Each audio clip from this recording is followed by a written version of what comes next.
So coming straight into this fairy tale episode, I knew that there was going to be some censorship and a little bit of in-canon fill into it. So I'm going to show you extremely first, like, what exactly, like, the changes that they did in the story itself. Because, yeah, in the manga itself, even though I was like, okay, this is a little bit too much. As you see from the first picture, you can see Zella, she's, like, there, like, taking a bath while she was inviting, like, Maidens to get in there. And as you can see, there's a difference in there. As you see, when they left the site, they actually got swimsuits on, rather than what they originally had, where they just took their clothes off and they got butt-ass naked. And, well, yeah, it was a little bit awkward. And then also as well, you get to see from the second picture as well, it's just a way big close-up on there, so you don't get to see anything. Obviously, you can see from the right-hand side, though, you do get to see a bit of the swimsuit, but obviously, as you can see on the left side, they're both, you know, nude, and that's a little bit weird, because, you know, underage girls.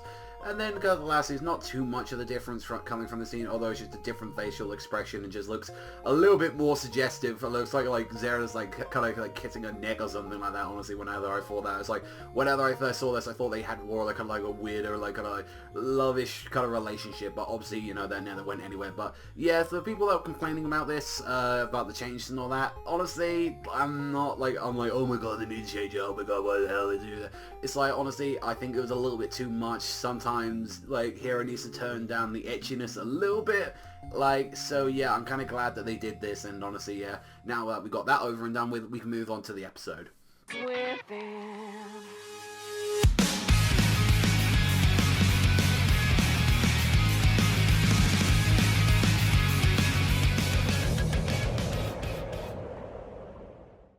So moving on into episode 5, I gotta say, we got a real great time in this episode. We actually got to find out, like, one of the 30 missions that Warrior, Yuri, and Plaid actually did back in the day when they were after, like, this rainbow flower that was going after. I gotta say, like, this stuff as well, like, because a lot of people have been saying, like, you know, can you point out what is, you know, canon, what is in canon, because I know that a lot of people didn't actually read the Fairy Tail Zero manga.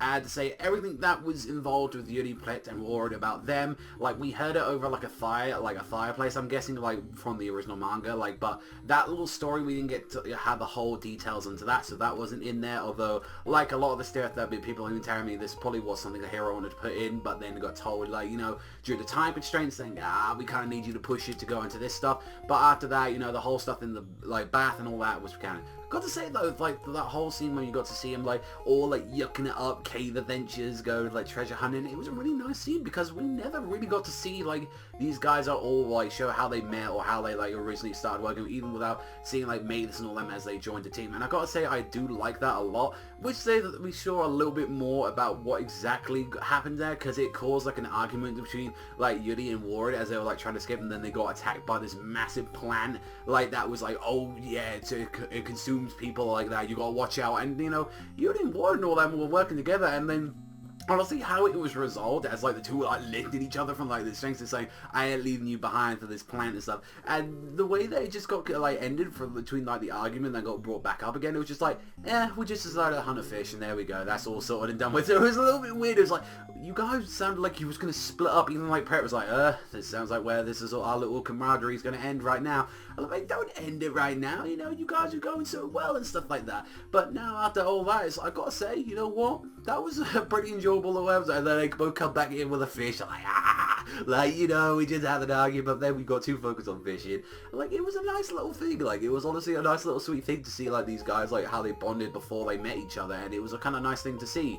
Honestly, it was a nice part. Then we get to see the second part, so we do get to see, like Zelia, like, especially feeling, like, a little bit depressed, like, say, like, oh, I want to do more to make this, you know, I want to help, I want to teach me magic, I want to do something, I want to help you. And they had a really nice kind of, like, acting like sisters in this episode, although people were complaining about censorship and all that, as they, like, fall down into the thing and saying, oh, yeah, you get dressed too. It was a little bit weird saying, like, wait, why are they already in their swimsuits getting into that? But honestly, I prefer that over, like, what the manga version was, because I was like, whoa, that's a little bit much, honestly, getting into it. But it's like, honestly, I think it was enjoyable. I thought it was a really nice, like, part of the scene where the two are hugging each other saying there's fairies and all that, and then they're holding each other saying they're fairies in our hearts. I'm like, oh, and, like, enjoyed each other. And we actually get to get into Magnolia in this episode. Like, we finally get to enter the area, and it's a bit of a shithole, I have to say. Has seen better days, I've got to admit. And finding out that there's a massive fucking dragon skull on there, and I'm like, that's pretty metal. If anyone's ever seen, like, where the people live in Black Clover, in the Clover Kingdom, they live in, like, a monster's skull, and that is the most metalist thing ever. I absolutely adore that, and I want to see more of that in the future, because that right there, that is goddamn cool. And I gotta say as well, like, what a way to intimidate people with a guild and stuff like that, with the church, by having a fucking dragon skull on it. It's like, yeah, we're fucking serious business here.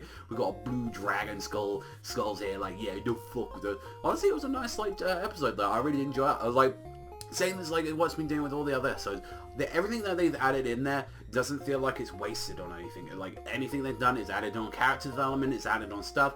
I'm glad that they changed to what the original manga was, but how it's going to be going, since this was an entire chapter they adapted, and this was like chapter 5, I believe, of the manga. It honestly sounds like they're going to be adding their own stuff, bit of filler, or they're going to do an entire filler episode like there, and then keep going on until we get to like the 12th, because it's only going to be listed for 12th, I can assure you that. And then we're either going to go into like some more filler, or we're going to go into the canon after like the whole fairy tale thing. So I'm looking forward to it, but let me know in the comments section down below, what do you guys think about this episode of Fairy Tail Zero? I personally really enjoyed it. I think I give it like a 7.5. It wasn't like mind-blowing, but honestly, the bit that stole the episode was honestly that little Mavis and Zeta scene. That was really sweet. I honestly enjoyed that, and also as well building up big mysteries with the forest as well, like why is it all dead and stuff like that. So maybe a certain someone's been passed around through here. So that was a really nice setup, and I enjoyed that. But that's all for me, so thank you much for watching as always, and I'll catch you guys next time.